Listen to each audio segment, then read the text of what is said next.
Hello everyone, this is Chantal from glutenfreecooking123.com, and today I'm going to show you how to make granola bars. These granola bars are a favorite in our house. My kids love them so much and I love them so much. They're so easy to make and they store well. So let me show you how to do them. So into my bowl right here, I'm going to add 1 cup of crunchy peanut butter, and since I don't have enough to make 1 cup. I have another here that's creamy, not crunchy. So what I did is I took some toasted almonds and I processed them in a food processor to become small chunks like this. You could also chop peanuts or whatever you want and add them in. So this is about 1/4 cup of almonds. So we're going to take 1 cup. I'm going to use my creamy peanut butter. I would have preferred if I had crunchy, but that's what I have, and that's what we're using.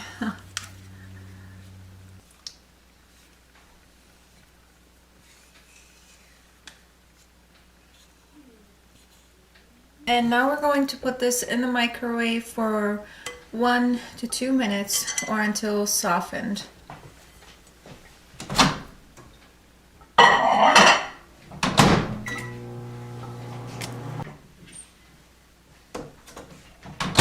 Okay, so this is pretty soft right now, as you can see. I'm going to add the honey now to it. And I have 1/2 cup here. I'm going to spray it with some cooking spray.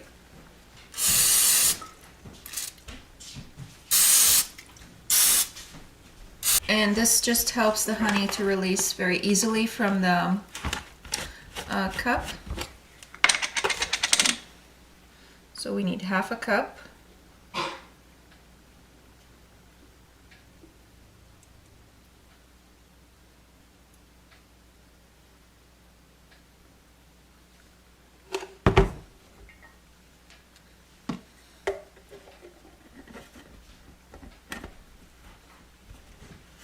And we also need 1 teaspoon vanilla extract.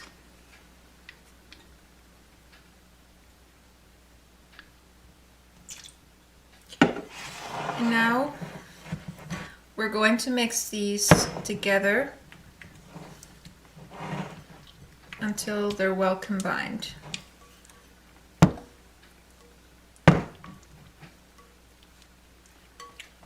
Okay, these are well mixed. And so now we're going to add the rest of the ingredients. I'm going to add the 1/4 cup of almonds in here and mix that in.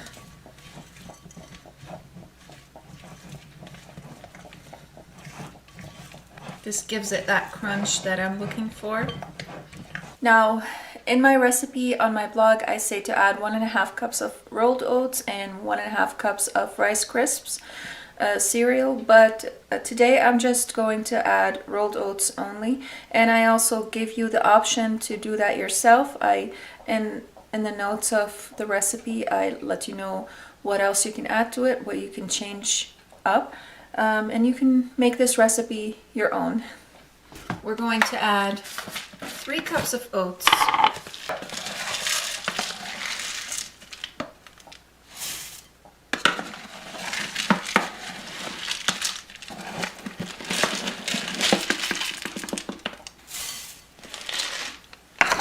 And we're also going to add 1/2 cup of unsweetened shredded coconut. And these are very fine shreds. I don't know if you guys can see them. You could add bigger shreds, but I really like these, and they're so aromatic.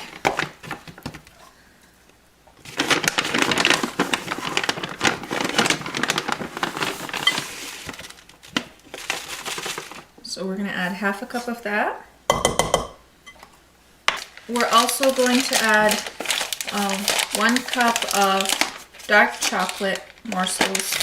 On my blog, I say to add semi-sweet chocolate. You could add any type of chocolate you want, or instead of chocolates, you could also substitute with dried cranberries, dried raisins, or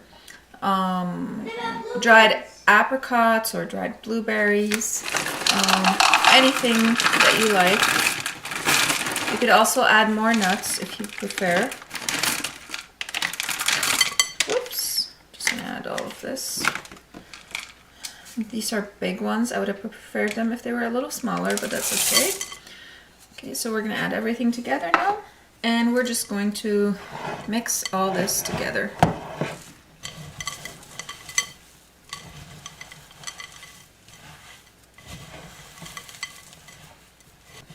You want to keep mixing until the peanut butter mixture is covering all the dry ingredients so that it can hold up really well when you come to make it into bars.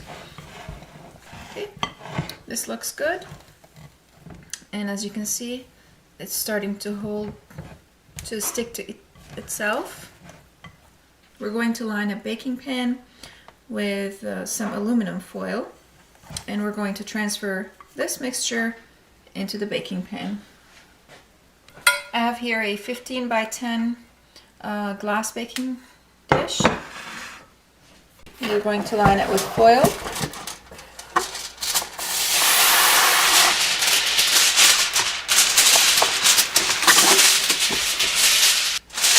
Shiny side up.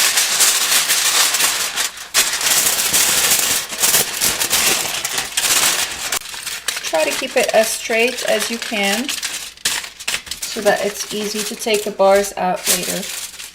Okay, now we're going to put the mixture into our baking pan.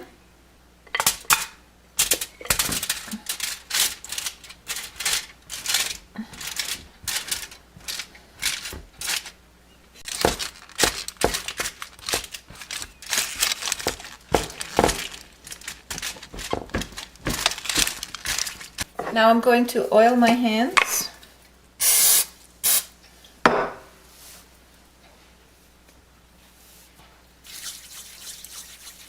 And just use my hands to press on the granola mixture and make it into an even layer. You want to make sure you don't have any gaps, because if you do, your granola bars are going to crack. And you want to make sure also that it is leveled so you can get even granola bars.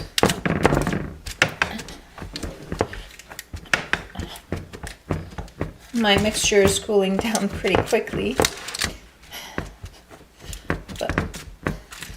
so it is a little harder to press it, but if you work quick, this won't happen to you. You could also, if you feel like after you add the honey to the peanut butter that it kind of cooled down, you could just pop it back in the microwave for 30 seconds or 20 seconds and heat it up a little bit, and that would help to keep it warm for a longer period of time so that it's easier to work with it.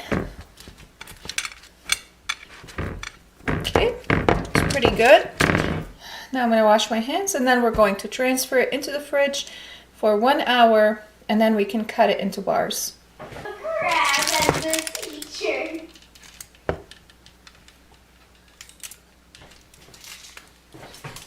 This has been sitting in the fridge for 1 hour, and now it's ready to cut.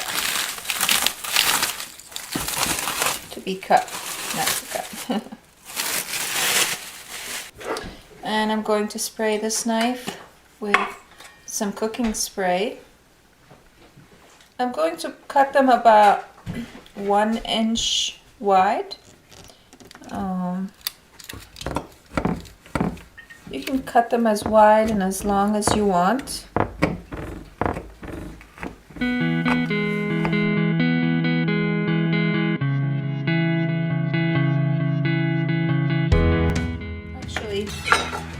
what I'm going to do is take it out and then cut it because it's easier.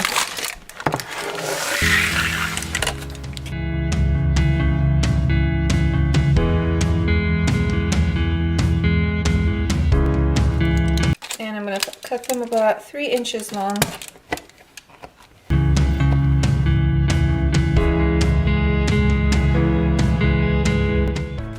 And there we go. These are your granola bars. This is a little wider than an inch, but that's okay. And they're super delicious. You could also spread it a little thicker than this, and this way you have the granola bars would be able to hold up better. And also the environment around kind of affects the texture of the granola, like how sticky it is, how well it holds together. So if it's super dry out, it's going to be a little drier. You could add a little more honey and a little more peanut butter if you want, like maybe a tablespoon or so, and this will help it to hold up better if this is happening to you. So that's it for today, guys. Thank you so much for watching, and please don't forget to hit the subscribe button if you want to see more of these videos. I post gluten-free videos every Thursday. I try at least. I also will be sharing the link for this recipe down in the description box below, and you can go check it out on my blog and follow it exactly. And if you like this video, don't forget to hit the like button so that more people could see these videos and learn how to cook gluten-free food. And also don't forget to hit the bell so that you guys can be notified whenever I upload new videos. So thank you so much for watching, and I'll see you again in the next episode.